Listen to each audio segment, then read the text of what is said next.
Meus irmãos, a paz do Senhor. Que bom estar com você mais essa oportunidade.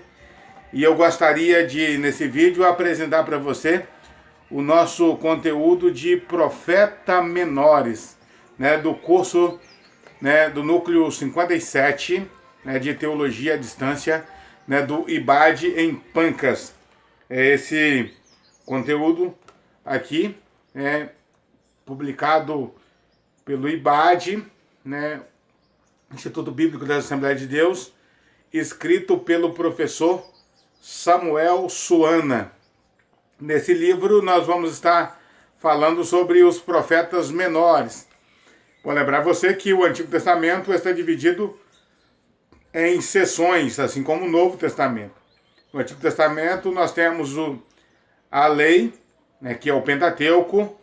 Nós temos os livros históricos, nós temos os livros poéticos e temos os livros proféticos, sendo que os livros proféticos estão divididos em profetas maiores e profetas menores. É bom dizer que profetas maiores e profetas menores não é devido ao seu grau social, mas devido ao seu volume literário. Os profetas maiores, Daniel, Ezequiel, Jeremias e Daniel, eles escreveram um texto maior. Esses profetas, eles escreveram um texto maior. São 4 profetas maiores que escreveram 5 livros.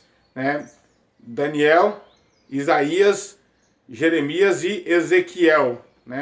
Como você deve notar, eu não falei pela ordem, mas isso não altera, E eles escreveram os livros que levam o seu nome, e Jeremias, além de escrever o livro que leva o seu nome, também escreveu o livro de Lamentações de Jeremias. Nos livros dos profetas menores, nós temos, nós temos aí, eu vou olhar aqui para não errar, nós temos aí Oséias, Joel, Amós, Joanas, Miqueias, Naum, Abacuque, Sofonias, Ageu, Zacarias e Malaquias. São 12 os profetas menores. Os profetas menores não recebem esse nome pelo seu grau social, pelo seu status físico, a sua estatura física também, como os profetas maiores. Eles recebem essa designação por causa do seu volume literário, que é pequeno. Não pequeno em importância, mas pequeno de fato em extensão literária. Antes de apresentar para vocês os profetas menores e de que eles trataram, eu queria falar para você que os profetas, eles foram arautos de Deus para um tempo difícil. Todos os profetas, eles foram arautos de Deus, com a mensagem divina para um tempo difícil na vida de um povo, de uma nação, para falar de contextos políticos os mais variados possíveis, em um tempo de descrença, um tempo de imoralidade, tempo em que o povo de Israel, o povo de Judá, passavam por situações as mais diversas possíveis. Bom dizer também para você que os profetas, eles estão classificados em profetas literários e profetas não literários. Profetas literários são aqueles que escreveram, como Isaías, Jeremias, Ezequiel e Daniel, e os profetas menores, Oséias, Joel, Amós, Obadias, Joanas, Miqueias, Naum, Abacuque, Sofonias, Zacarias, Ageu, Malaquias. Esses profetas, eles são profetas literários porque eles deixaram algo escrito, ou deixaram os seus pronunciamentos escritos. E nós temos profetas que não deixaram os seus pronunciamentos escritos, como Elias, Eliseu, o profeta Aías, o profeta Micaías, o profeta Natã, o profeta Ido. Se bem que esse profeta, o profeta Natã e o profeta Ido, eles deixaram escrito as suas mensagens, mas esses profetas, as suas mensagens desapareceram, entraram no rol dos livros chamados os livros desaparecidos, né, conforme a gente estuda, né, no livro de Introdução Bíblica, né, do Instituto Bíblico da Assembleia de Deus. Não, fora isso, né, esses profetas, eles não foram profetas literários, não são considerados profetas literários, exatamente porque, mesmo que eles tivessem escrito algum texto, algum conteúdo, esses conteúdo que eles escreveram, né, desapareceram. Então, só recapitulando, nós temos profetas literários e profetas não literários. O termo profeta, né, no hebraico é nabi, que significa aquele que fala em nome de Deus. Né, no grego, a expressão profeta é profetês, que tem o mesmo sentido. Né, aquele que fala em nome de Deus. Ainda no Antigo Testamento nós temos a expressão roê, né, que significa, né, vidente, aquele que tem visão de Deus. Os profetas, eles foram tanto profetas, né, que profetizaram, que verbalizaram, como profetas visionários, né, como profeta, né, maior, Ezequiel, que tanto deixou o seu texto escrito, como foi um profeta visionário, né? Daí ser chamado de vidente no Antigo Testamento. Né? É bom dizer para você que nem todos os profetas, né, eles, né, tiveram um conteúdo específico, né, uma sessão específica. Vários profetas, né, eles, mesmo que verbalizassem e as suas falas ficassem escritas, né, não teve um livro específico para eles. Bom, deixa eu falar para você agora sobre os profetas, quem eram eles, os profetas menores, e qual a sua função, né, nesse contexto. O profeta Oséias, ele é o profeta do amor divino. Por que o profeta do amor divino? Porque ele fala sobre o amor de Deus. Através do profeta Oséias, nós conseguimos entender como que Deus, ele amou Israel e como que Deus direcionou o seu amor a Israel. E não só a Israel, mas a todos os homens. Né? O profeta Oséias, ele foi um profeta, né, que ele teve um casamento conturbado com uma mulher chamada Gomer, e essa mulher era uma mulher de prostituição, e essa mulher, ela traiu o profeta Oséias várias vezes. E Deus, né, insistia que Oséias, ele perdoasse essa mulher, para que ilustrasse o seu grande amor para com Israel. Nesse caso, né, Deus é o marido traído, Israel é a esposa infiel, né, que trai o marido, né, que trai a confiança do Senhor. Mas mesmo assim, Deus perdoa e restaura a vida de Israel. No livro de Joel, nós vamos falar aí sobre o juízo divino. O livro de Joel é o profeta, né, do juízo divino. Nós vamos ver várias vezes, né, o profeta Oséias, o profeta Joel, né, tocando nesse tema aí, né, do juízo divino. O profeta Amós, ele é o profeta, né, da justiça social. O profeta Obadias, ele é o profeta da restauração da amizade entre irmãos. Ou melhor, ele é o profeta da inimizade. Ele fala da inimizade contra os irmãos, Edom e Judá. Fala do momento em que os edomitas, eles covardemente, eles entregam o povo de Judá, que estava sendo, né, já perseguido pela Babilônia. Os edomitas, eles capturam os seus irmãos judeus e os entrega para a Babilônia, num ato de covardia. Deus haveria de cobrar, né, dos edomitas, né, essa atitude covarde, essa atitude brutal. Então, por isso, Deus, ele usa o profeta Obadias para falar da inimizade, ao mesmo tempo, né, tratar da questão da restauração, né, da amizade entre irmãos. Mostrar que irmãos devem ser unidos, irmãos, né, devem ser companheiros, né, irmãos devem ser parceiro e não inimigos. O profeta Jonas, ele vai tratar sobre a misericórdia de Deus. Por isso ele é conhecido como o profeta da misericórdia de Deus. Né, Deus manda o profeta Jonas pregar para um povo, né, os ninivitas, a capital da Assíria, cujo povo não tinha misericórdia de ninguém. Os seus capturados, né, as nações que eram capturadas por eles, eram cruelmente, né, tratadas de forma violenta. Era, né, cruelmente torturado, maltratado, mas Deus manda o profeta Jonas exatamente para pregar para esse povo. Por isso o profeta Jonas, ele pode ser conhecido como o profeta da misericórdia de Deus.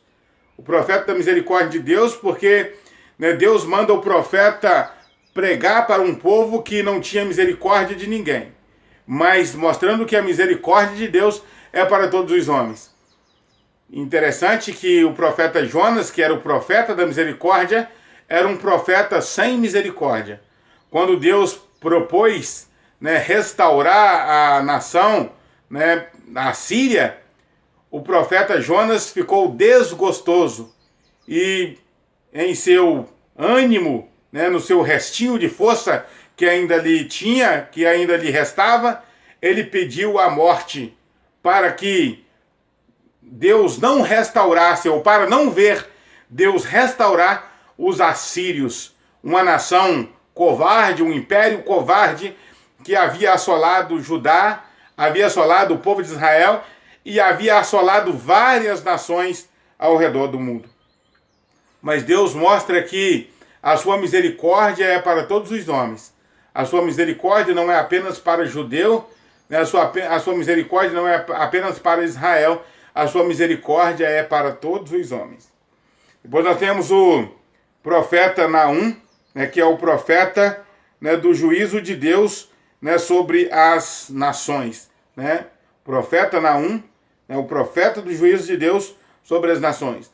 Ele vai tratar, né, sobre o juízo de Deus sobre diversas nações, né, inclusive sobre a nação de Judá e sobre a nação de Israel. Depois nós temos o profeta Abacuque, que é o profeta da fé, e também o profeta da correção divina. O profeta Abacuque, ele profetizou um pouco antes do cativeiro babilônico, né, quando a Babilônia invadiu, né, Judá e levou cativo o povo judeu. A situação nos dias de Abacuque estava terrível, né? Tanto é que o profeta Abacuque, ele pergunta ao Senhor: até quando, Senhor, tu vai ver o mal e vai ficar quieto? Até quando tu vai ver a vexação e vai ficar sem dar uma resposta? Porque o ímpio oprime o justo e o juízo sai distorcido. O profeta Abacuque, ele faz um caminho inverso.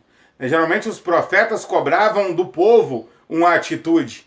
Geralmente os profetas, ele ia em cima da nação e cobrava uma atitude do povo. Uma atitude de fé, uma atitude de coragem, uma atitude de conserto. Abacuque não. Abacuque, ele faz o inverso.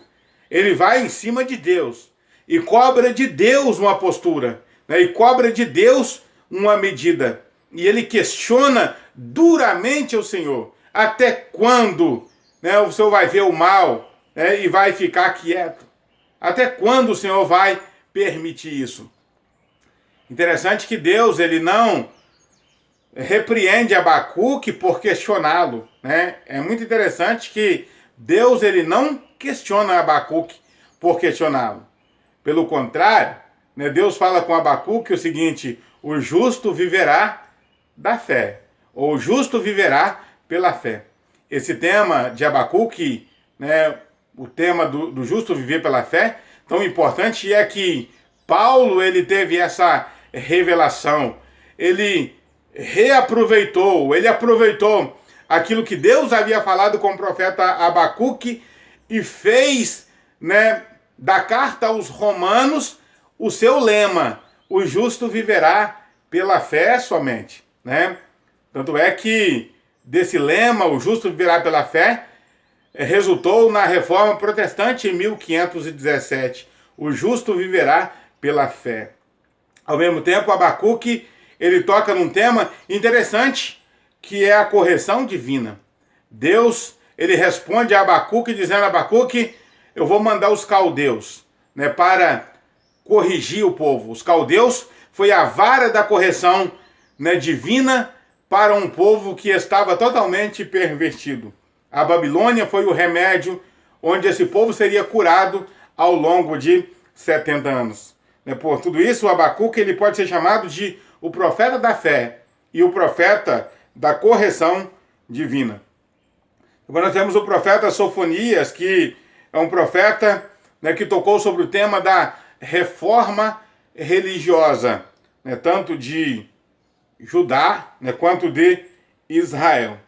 Depois nós temos Ageu, que é o profeta da reconstrução. Esses três últimos profetas, Ageu, Zacarias e Malaquias, eles foram profetas pós-exílio, ou seja, profetas que viveram depois do exílio, né, babilônico. E o profeta Ageu, ele foi um profeta como um mestre de obra, né, como profeta de construção, o profeta da reconstrução. Foi aquele que incentivou, né, movido por Deus, a reconstrução, né, do templo de Jerusalém. Templo esse que ficou parado por cerca, né, de 20 anos, quando o povo, eles passaram a dar mais importância às suas casas, quando o povo começou a dar mais importância aos seus negócios, né, do que às questões espirituais, às questões divinas. Foi quando Deus chama a atenção do povo de Judá, né, que havia retornado para o exílio, né, que haviam retornado do exílio, né, babilônico para Judá, quando Deus chama a atenção do povo de Judá para alinhar as suas prioridades. Nós temos o profeta nesse mesmo período, o profeta, né, Zacarias, que foi um profeta da reflexão. Um profeta que, enquanto Ageu, ele falava, né, para o povo colocar a mão na massa, literalmente, reconstruir literalmente, esse profeta estava falando das visões de restauração espiritual através de 8 visões, né, que são vistas no seu livro, o livro, né, de Zacarias. E nesse mesmo período nós temos o profeta Malaquias, né, que é o último dos profetas menores, aliás, né, o último dos profetas, né, literários. E esse profeta, ele tocou na questão da ética e da moralidade. Um tempo onde o povo de Judá havia se corrompido, havia tomado, né, mulheres estrangeiras, o divórcio estava rolando solto, né, no meio do povo de Judá, haviam se corrompido, não entregavam mais os seus dízimos, né, na casa do Senhor. Os sacerdotes, né, os levitas, estavam quase que mendigando, porque o povo não trazia os seus dízimos, né, para a casa, né, do tesouro. Esse profeta, o profeta Malaquias, ele aproveita toda essa situação totalmente complicada para chamar o povo para a ética e para a moralidade. Né? Então esse é o nosso conteúdo, né, de profetas, né, menores, ao longo, né, desse livro, ao longo, né, do nosso estudo. Eu vou também colocar algum outro conteúdo, né, para que nós possamos estar aí acompanhando profetas menores ao longo do nosso curso médio de teologia. Que Deus abençoe você, que Deus abençoe a sua casa. Eu espero que esse conteúdo ele ajude você, né, de alguma forma. Até um próximo vídeo, se Deus quiser.